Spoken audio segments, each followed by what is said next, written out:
전능하사 천지를 만드신 하나님 아버지를 내가 믿사오며 그 외아들 우리 주 예수 그리스도를 믿사오니 이는 성령으로 잉태하사 동정녀 마리아에게 나시고 본디오 빌라도에게 고난을 받으사 십자가에 못 박혀 죽으시고 장사한 지 사흘 만에 죽은 자 가운데에서 다시 살아나시며 하늘에 오르사 전능하신 하나님 우편에 앉아 계시다가 저리로서 산자와 죽은 자를 심판하러 오시리라.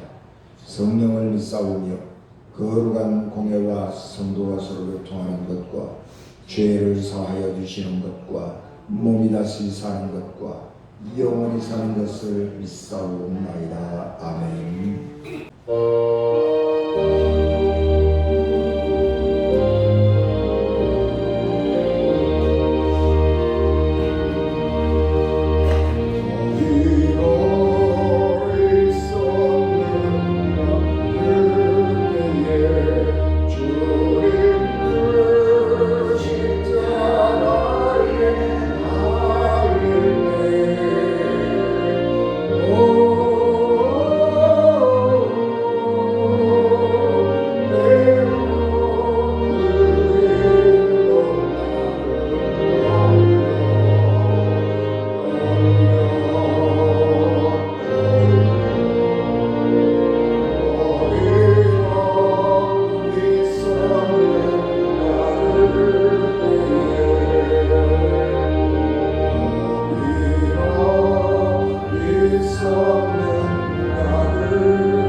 내가 너희의 어미를 내보낸 이혼 종사가 어디 있느냐? 내가 어느 체주에게 너희를 팔았느냐? 보라, 너희는 너희의 죄악으로 말미암아 팔렸고 너희의 어미는 너희의 배역함으로 말미암아 내보냄을 받았느니라. 내가 왔어도 사람이 없었으며 내가 불러도 대답하는 자가 없었으면 어찌 됨이냐. 내 손이 어찌 짧아 구속하지 못하겠느냐. 내게 어찌 건질 능력이 없겠느냐. 보라, 내가 꾸짖어 바다를 마르게 하며 강들을 사막이 되게 하며 물이 없어졌으므로 그 물고기들이 악취를 내며 갈아여 죽으리라. 내가 흑암으로 하늘을 입히며 굵은 대로 덮느니라. 주 여호와께서 학자들의 혀를 내게 주사 나로 권고한 자를 말로 어떻게 도와줄 줄 알게 하시고 아침마다 깨우치시되 나의 귀를 깨우치사 학자들같이 알아듣게 하시도다. 주 여호와께서 나의 귀를 여셨으므로 내가 거역하지도 아니하며 뒤로 물러가지도 아니하며 나를 때리는 자들에게 내 등을 맡기며 나의 수염을 뽑는 자들에게 나의 뺨을 맡기며 모욕과 침뱉음을 당하여도 내 얼굴을 가리지 아니하였느니라. 주 여호와께서 나를 도우심으로 내가 부끄러워하지 아니하고 내 얼굴을 부싯돌같이 굳게 하였으므로 내가 수치를 당하지 아니할 줄 아노라. 나를 의롭다 하시는 이가 가까이 계시니 나와 다툴 자가 누구냐. 나와 함께 설지어다. 나의 대적이 누구냐. 내게 가까이 나올지어다. 보라, 주 여호와께서 나를 도우시리니 나를 정죄할 자 누구냐. 보라, 그들은 다 옷같이 헤어지며 종이 그들을 먹으리라. 아멘. 기도하겠습니다. 은혜가 충만하신 아버지 하나님, 넘치는 은혜와 사랑을 감사합니다. 연약한 저희들을 긍휼히 여기시고 특별히 부족한 종의 생명을 넘치게 허락하여 주시옵소서. 우리 주님 예수 그리스도 이름으로 기도하옵나이다. 아멘. 오늘은 종려주일입니다. 종려주일은 예수께서 예루살렘 성으로 들어가실 때에 특별한 의식을 행했던 날을 기념하는 주일이고, 그래서 이번 주는 예수님의 지상에서 사역의 마지막 한 주간입니다. 그래서 이 한 주간을 우리는 고난 주간이라 그렇게 부르고 오늘 주일을 종려주일이라 그렇게 부릅니다. 종려주일이라고 하는 말은 종려나무가지를 흔들고 예수님을 환영한 일에서 시작이 되죠. 그래서 종려나무는 대추야자를 가리키는 말인데, 예수님께서 베다니에서 출발하셔가지고 예루살렘 성으로 들어가시게 됩니다. 그래서 베다니하고 예루살렘 성하고는 산이 다르죠. 그래서 예루살렘은 시온 산 위에가 있는 것이고, 베다니는 좀 맞은편 산에 있어서 골짜기가 있는데 그 골짜기를 기드론 시내라 그렇게 말을 합니다. 그러니까 베다니에서 출발해가지고 언덕을 내려와서 기드론 시내를 건너서 다시 언덕으로 쭉 올라가는 게 이제, 그러면 이제 시온 산이 되는 것이고 예루살렘으로 들어가는 것인데, 예수님께서 그 올라가실 때에 다 걸어가는 길이죠. 그 길은 걸어서 들어가는 길인데, 예수님께서 종려주일 아침에는 나귀 새끼를 타고 예루살렘으로 들어가는 것입니다. 예수님께서 제자들에게 나귀 새끼를 끌고 오라고 그렇게 당부를 하시고 나귀를 타시려고 하니까 사람들이, 예수님의 제자들이 자기 겉옷을 벗어서 안장 대신에, 나귀 새끼니까 안장도 입잖아요. 그러니까 그 나귀의 등에다가 자기 겉옷을 벗어서 깔아드려서 안장을 대신하는 것입니다. 그리고 예수님께서 나귀를 타고 올라가시니까 사람들이 좀 독특하잖아요. 행렬이 독특해요. 다 걸어가고 있는데 나귀 새끼를 타고 어른이 그러고 가니까 이상해서 보니까 예수님이거든요. 예수님은 그때 당시만 해도 굉장한 유명 인사였고 사람들에게 그 말씀, 권위 있는 말씀과 그가 행하는 기이한 기적들이 사람들에게 많이 알려져 있었기 때문에 예수님이 굉장히 환영을 받은 인기인이었죠. 그걸 보니까 예수님이시란 말이에요. 그래서 사람들이 예수님을 환영하는 의미에서 자기 옷을 길바닥에 깔고 흔하게 길가에 있는 종려나무 가지를 꺾어서 환영하면서 호산나 주의 찬송하리로다 주의 이름으로 오시는 이 곧 이스라엘의 왕이여. 그리고 환영을 했습니다. 호산나라고 하는 말은 이제 구원하십시오, 구원해 주십시오 그런 말인데 헬라어를 그 이스라엘 히브리 말을 헬라어처럼 발음을 한 겁니다. 그래서 호산나 그런 말로 이렇게 바꾸어지게 되는 것이고요. 이 히브리 말의 그 이스라엘 말의 호산나의 어원은 이제 구원해 주십시오 그런 뜻입니다. 그리고 예수님을 주의 이름으로 오시는 이 곧 이스라엘의 왕이시여, 하나님이 보내신 이스라엘의 왕입니다. 우리를 구원해 주십시오. 그렇게 환호하면서 종려나무 가지를 손에 들고 예수님을 환영했습니다. 사람들은요, 예수님을 환영할 때에 예수님이 하나님의 아들, 이스라엘의 왕, 그런 개념들을 말은 하고 있지만은 이해를 잘 못했습니다. 그래서 예수님께서 예루살렘에 그러고 들어가면 뭔가가 좀 놀라운 일들을 좀 이렇게 일으킬 줄 알았는데 아무 기적도 행하지 아니하시고 예루살렘의 성전에서 체포를 당해가지고 그냥 무기력하게 십자가에 달려 죽고 말이죠. 그러니까 사람들이 예수님을 비난했잖아요. 여러분, 사람들은 자기가 말을 하고 있지만은 말을 다 이해하고 못하는, 이해하지 못한 채 말하는 경우도 굉장히 많고 생각 없이 그냥 툭툭 내뱉은 말도 있어요.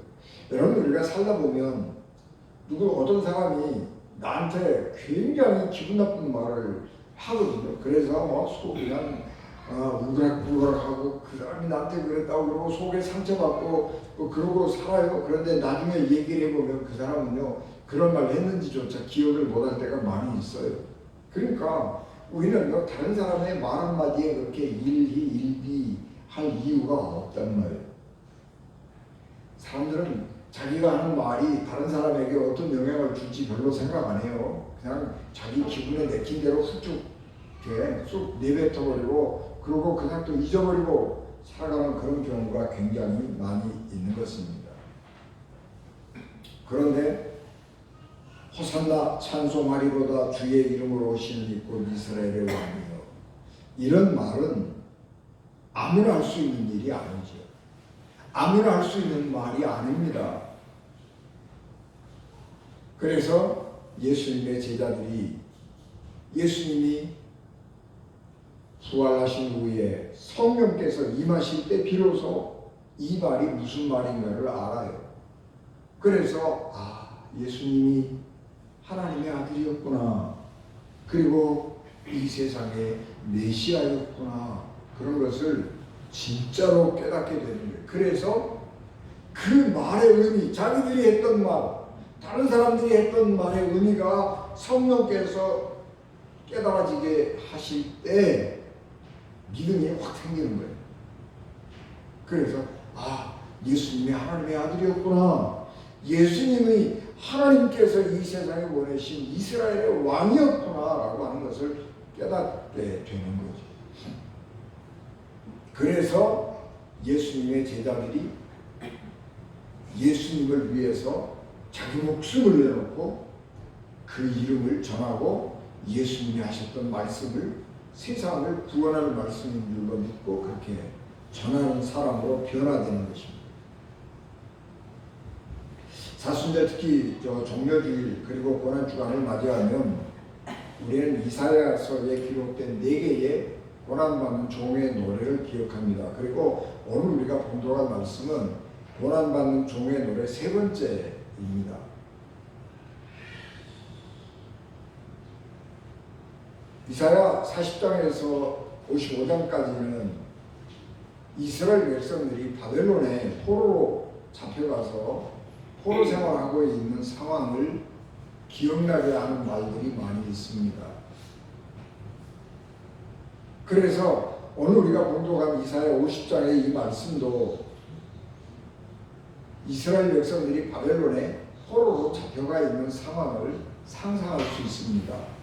그것은 이스라엘 백성들이 하나님을 향해서 원망하고 있는 모습을 보면 알 수 있는 거죠. 이스라엘 백성들은 하나님이 우리를 버렸다 그렇게 생각을 했습니다.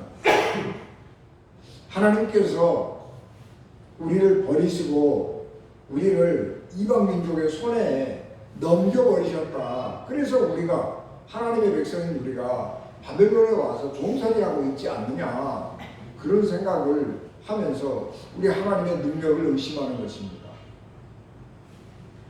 하나님이 우리를 버렸다. 혹은 하나님께서 우리를 구원할 능력이 없는 분이 아닌가 그런 생각을 하면서 바벨론에서 포로 생활하고 있을 때에 이사야 선지자가 이스라엘 백성들에게 말씀하는 것입니다.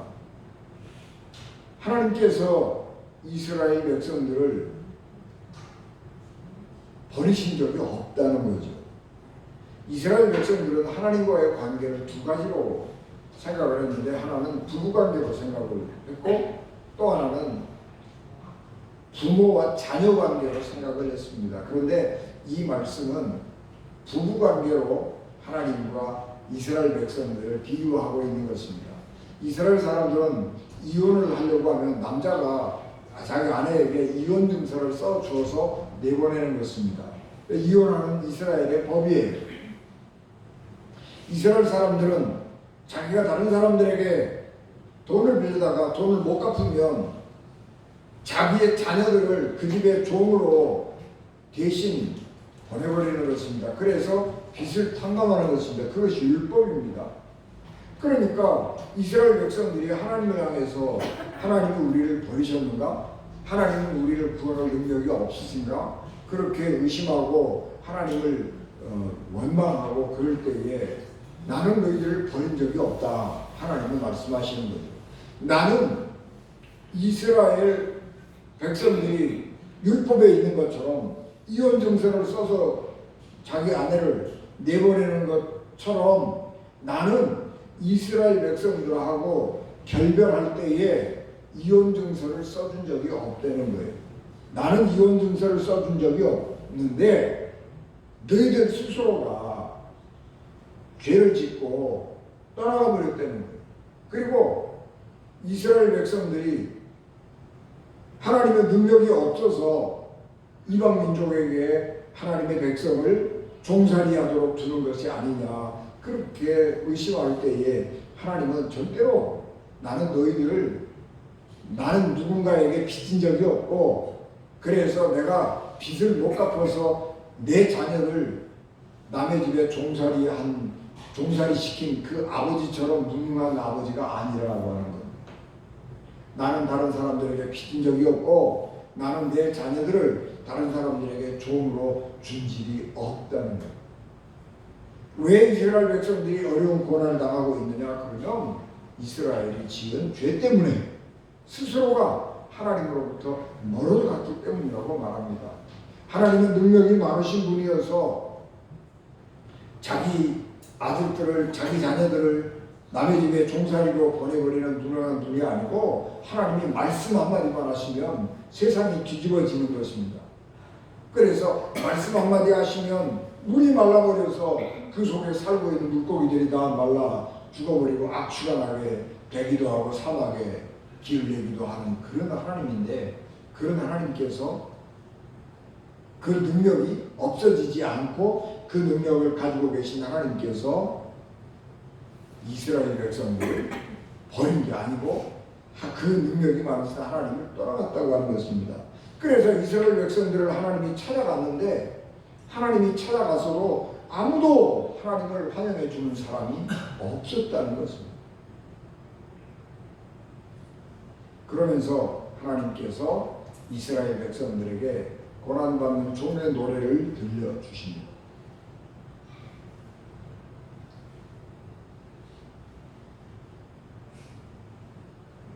하나님은 어떤 분이냐 그러면, 호세아 선지자가 바람 나가지고 다른 남자하고 떠나버린 자기 아내를 기다리고, 그리고 그 아내를 찾아가서 빚을 대신 갚아주고 그 아내를 찾아오는 남편처럼, 하나님은 이스라엘 백성들이 하나님께로 다시 돌아오기를 기다리고 계실 뿐만 아니라, 적극적으로 집 나간 이스라엘, 하나님을 떠나간 이스라엘 백성들이 하나님께로 돌아올 수 있도록 역할을 하는 것입니다. 그래서 하나님은 선지자들을 통해서 이스라엘 백성들을 도우셨고, 하나님의 아들을 보내서 하나님의 백성들을, 죄로 인해서 하나님을 떠나간 사람들을 구원하고자 하신 것입니다.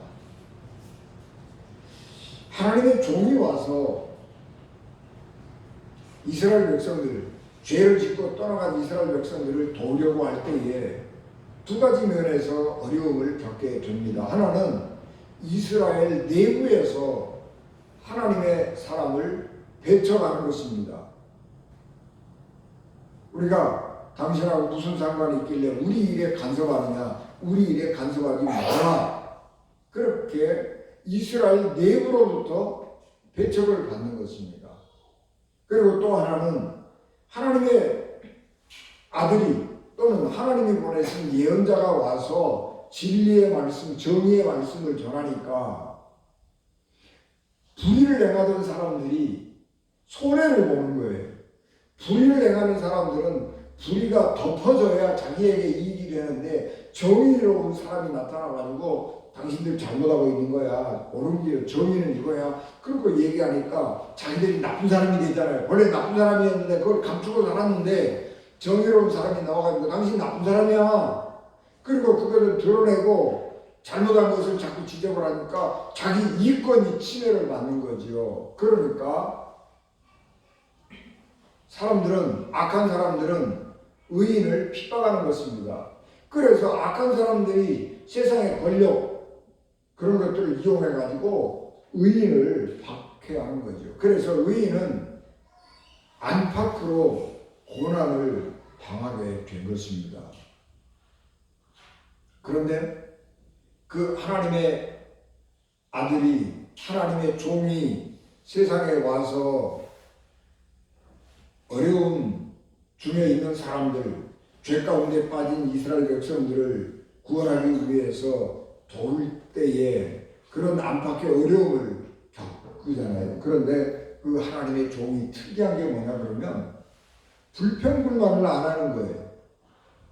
항거를 안 하는 거예요. 무저항하는 거예요.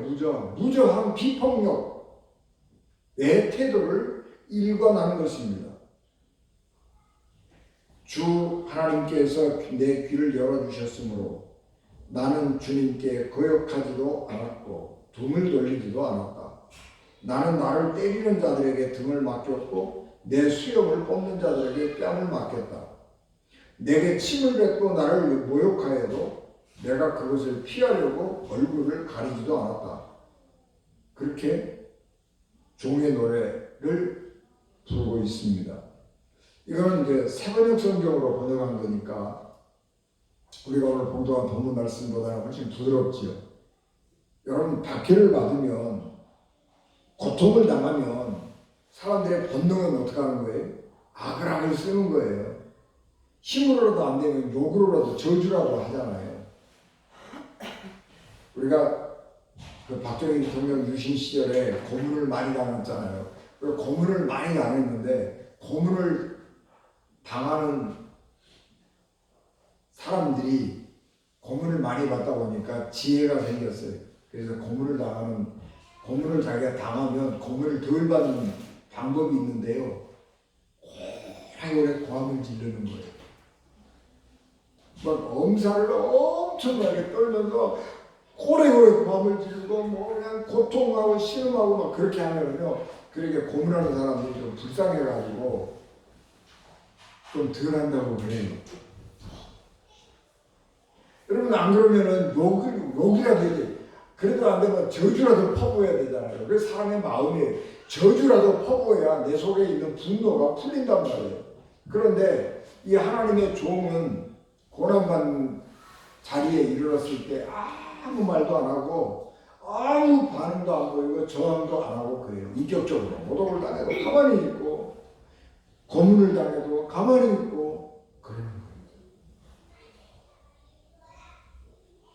그래서 사람들은 저 사람이 저렇게 고문을 당하고 핍박을 받아도 아무 소리도 못하는 이유를 그것을 보면 자기가 잘못했다고 하는 것을 인정하는 것인가 보다 그렇게 생각을 했습니다. 그런데 이 고난받는 하나님의 종은 그렇게 자기가 어렵고 힘든 가운데 있으면서도 아무런 대꾸를 반응을 하지 않는 것은 하나님 때문이라고 말씀합니다. 하나님께서 말씀을 하실 때에 자기에게 능력을 두 가지를 주셨어요. 하나는 말을 잘하는 능력을 주셨어요. 그래서 설득력 있게 말을 잘하는 거예요. 그래서 다른 사람들이 이 하나님의 종이 와서 말을 하니까 잘 알아듣는 거예요. 그 다음에 이 하나님께서 귀를 열어주셨어요. 그래서 하나님이 하시는 말씀을 잘 듣고 하나님의 마음을 이해할 수 있게 됐어요.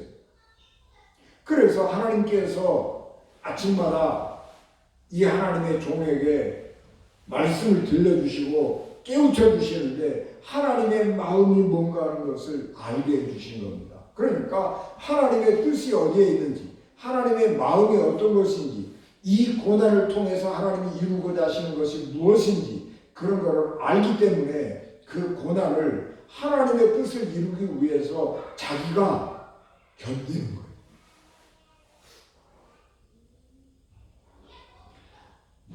사람은 육체적으로 고통을 당하면 포기해버리죠. 그런데 하나님의 종은 하나님의 마음을 알기에 고난을 당하지만 절대로 포기하지 않는 것입니다. 아무 말 하지 않는다고 그래서 내가 잘못했다고 하는 것을 인정하는 것도 아니고 내가 당신한테 졌다라고 패배를 선언하는 것도 아니에요. 단지 하나님 때문에 참고 있는 거예요. 하나님이 어떻게 하실 줄 믿기 때문에 하나님이 어떻게 하실 줄 알기 때문에 그냥 내가 참고 있는 거예요. 내가 복수하려고 그러면 나는 복수를 잘 못해요. 그런데 하나님께서 복수하시면 철저하게 해주실 줄 믿기 때문에 하나님께 그 모든 것을 맡기고 나는 가만히 있는 거예요. 오직 하나님의 때만을 기다리는 것입니다. 이게 믿음의 본질입니다. 믿음의 본질은 인내하는 데 있습니다. 인내. 믿음의 본질은 인내하는 거예요.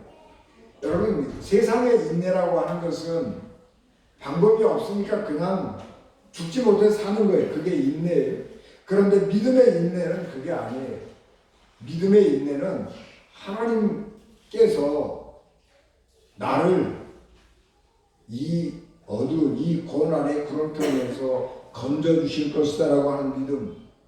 하나님은 하나님의 백성들이 고난당하는 것을 절대로 그냥 보지 않으신다고 하는 믿음. 하나님께서 내게 이 고난을 통해서 더 좋은 것으로 더 주실 것이라고 하는 하나님에 대한 믿음이 있기 때문에 그냥 할 말이 있어도 참는 거예요. 그게 믿음이에요. 아브라함은 믿음의 조상이라고 우리가 말하잖아요. 왜 아브라함이 믿음의 조상이냐 그러면 아브라함은 참았어요. 인내했어요. 참을 수 없는 중에서도 참고 기대할 수 없는 중에서도 기대했고, 그래서 인내하고 소망을 가지고 하나님을 바라보았습니다. 하나님이 아들을 주시겠다 그렇게 약속하셨는데 25년이나 기다렸어도 약속을 하나님이 이루지 않았습니다. 그런데 그 25년이 그냥 젊었을 때 25년이 아니고 나이 먹어서 25년, 75세에 하나님의 약속을 받고 했는데 100살이 됐다는 거예요. 그래서 성경에 보면 생식 능력이 다 끊어져 버렸어요. 그래서 이제는 부부가 다 자녀를 낳을 수 없을 만큼 절망적인 상황에 가버렸어요. 그런데 아브라함은 여전히 하나님을 인내하고 믿었어요. 인내하는 거예요. 하나님이 말씀하셨으니까 이루시리라고 하는 것을 믿고 인내하는 거예요. 그리고 하나님께서 100세의 아들을 주셨는데 이제 성인이 돼서 성인식을 하고 이제 사람 구실 해 갈 때쯤 되었는데 하나님이 그 아들을 제물로 바쳐라 그래요. 그래도 하나님을 믿기에 그 아들을 하나님 앞에 제사 지내겠다고 제물로 바치겠다고 가는 겁니다. 하나님을 바라보면서 인내하고 하나님의 뜻 안에서 소망을 가지고, 이게 믿음의 본질이라는 거예요. 여러분, 우리가 시험 당하고 어려움 당하고 힘들 때에 그때에 우리는 인내해야 하는 거예요. 많은 사람들이 어렵고 힘이 든 상황을 만나면 내가 하나님을 믿었는데 하나님은 나를 왜 이래? 그렇게 생각하고 하나님을 되게 섭섭하게 생각하고 하나님을 떠나버리는 사람들이 많이 있습니다. 근데 그건 잘못한 거예요. 예수회라고 가톨릭의 한 단체가 있죠. 그 예수회를 설립한 사람이 누구냐 그러면 이냐시오라고 그래요. 로열라 이냐시오. 영어로 발음으로 하면 로열라의 이그나티우스 그래. 그 로열라 이냐시오가 영적 분별에 대해서 쭉 우리에게 설명을 굉장히 좋은 조언을 주고 있는데, 어려움 중에 있을 때, 고난 중에 있을 때는 판단하지 말라고 그래요. 어려움 중에 있을 때, 고난 중에 있을 때는 움직이지 말라는 거예요. 행동하지 말라는 거예요. 그 시간에는요, 기도하고 참고 견디는 시간이에요. 왜냐하면 사람이요, 어려움에 당하면 감정이 막 격동하거든요. 분노에 절망에 낙심에 별별 감정이 그냥 다 몰려오는 거예요. 그런데 그런 속이 부글부글하고 있는 그런 속에서 판단을 하면, 결정을 하면 100% 실수하는 거예요. 사람은요, 섭섭병이 생겨요. 감옥에 간 사람들이 섭섭병이 생기고요. 중병을 앓은 사람이 섭섭병이 생기는 거예요. 감옥에 가지고 있는데 나한테 뭐라고 그래요? 접견이라고 그러죠. 접견 한번 올 사람이 안 오는 거예요. 그러면 그 속에 앉아갖고, 감옥에 앉아갖고 섭섭한 거예요. 내가 감옥에 있다고 나한테 한 번도 오지도 않아? 내가 쟤한테 해준 게 얼마인데 그 섭섭한 거예요. 큰 병에 걸린 사람도 마찬가지인데, 그렇게 어렵고 힘들 때는 누가 찾아오면서 위로해주고 기도해주고 그러면 좋거든요. 그런데 다 왔다 가는데 그 사람만 알았어. 이 자식, 내가 이렇게 어려운 중에 있는데 나한테 코빼기도 안 비워? 그래갖고 속이 부글부글해지는 거예요. 그러면 그런 그 속에 있을 때에 미움도 있고 별의별 생각이 다 있는데, 그럴 때에 하는 행동은 실수하는 거예요. 그러니까 그럴 때에는 하지 말라는 거예요. 잠잠하고 고요하게 가만히 있는 거예요. 뭐 하는 거예요? 그때는 그냥 기도만 하는 거예요. 기도만. 우리가 어려움 당할 때는요, 고난 중에 있을 때는요, 판단하거나 결정하거나 행동하거나 그러면 안 돼요. 가만히 있어야 돼요. 기도하면서 가만히 있어야 돼요. 그래서 그 마음을 다 가라앉혀야 돼요. 가라앉혀. 그리고 조용해진 다음에 결정하는 거예요. 예수님도 십자가에 달려 돌아가실 때에 얼마나 힘드셨겠어요. 그래서 말을 안 하고요, 성경 말씀만 암송하는 거예요. 시편 22편서부터 쭉 성경 말씀을 암송하는 거예요. 내가 목마르다, 내 옷을 나누나이다, 그런 말들이 그냥 시편을 이렇게 암송해가는 말 가운데 있는 거예요. 시편의 말씀이에요. 그래서 그 고난을 이기는 거예요. 그리고 예수님이 죽음에서 하나님이 살려내시잖아요. 그럴 때 예수님의 본래 모습이 드러나는 것입니다. 우리가 고난 가운데 있을 때에 이냐시오가 얘기한 것처럼 아무 판단하거나 결정하거나 행동하거나 그러면 안 돼. 그때는 기도만 하고 있어야 돼. 그래서 그 시간이 지나고 하나님의 때가 이르러서 하나님의 뜻이 섭리가 우리 삶에 일어날 때, 그때에 비로소 우리는 하나님을 알게 되고 하나님의 영광을 드러내는 자리에 가게 되는 것입니다. 그게 믿음이에요. 그래서 믿음의 가장 중요한 요소는 인내하는 데 있다라고 하는 거예요. 여러분, 우리가 어려운 시기를 많이 당하고 있습니다. 그래도 우리가 인내하면서 하나님을 바라보는 것입니다. 우리가 이 고난받는 종이 왜 그렇게 고난을 당할 때에, 모욕을 당할 때에 아무 소리 안 하고 가만히 있었느냐? 예수님이 십자가에 달리실 때 왜 그렇게 억울하게 막 거짓 증언하고 그래도 가만히 있었느냐? 그러면 하나님의 마음을 알기 때문에 그래요. 하나님께서 들을 귀를 주셔서 말씀하면, 하나님의 말씀을 들으면 그 말씀을 내가 잘 듣고 알 수 있기 때문에, 하나님의 마음을, 하나님의 말씀을 내가 들어서 하나님의 마음을 알기 때문에 견디고 인내하고 참을 수 있었던 것입니다. 그래서 우리의 믿음이, 하나님의 말씀을 들으면 우리의 믿음이 든든해지고 강건해지는 것입니다. 우리가 이 고난 주간, 한 주간을 맞이하게 될 터인데, 우리 주님의 말씀을 기억하고 또 우리 주님, 고난당하시는 주님을 기억하면서 흔들리지 않는 강하고 담대한 믿음으로 거듭날 수 있기를 주 예수 그리스도의 이름으로 축복합니다. 기도하겠습니다. 은혜가 충만하신 아버지 하나님, 넘치는 은혜를 저희들에게 충만하게 하시고 우리의 심령이 하나님의 말씀으로 평강하게 하시고 하나님의 말씀을 하나님의 이해하고 하나님의 마음을 이해함으로 우리가 믿음의 반석 위에 든든하게 서서 하나님의 때를 기다리고 하나님의 영광의 날을 소망하며 우리의 삶을 믿음 안에서 아름답게 갖고 가는 저희들에게 하옵소서. 예수님 이름으로 기도하옵나이다. 아멘.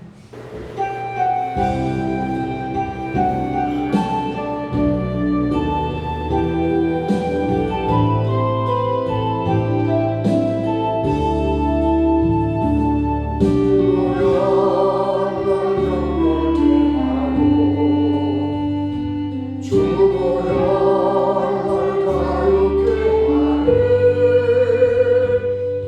앞에 넌 예배할 일이 있으리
지금은 교회의 머리가 되시며 길이요 진리요 생명이 되셔서 우리를 하나님 나라로 인도하시는 예수 그리스도이로와 죄인들을 구원하시려고 자기 아들을 십자가에 버리신 하나님 아버지의 극진하신 사랑하심으로 성령님의 감동, 감화 역사 위로 요통되게 주관하시니 예배를 마치고 돌아가는 사랑하는 성도들 심령과 가정과 기업과 자녀들 위해 피값으로 세우신 우리 영생 교회 위에 지금부터 영원히 함께 하시기를 간절히 축원하옵나이다.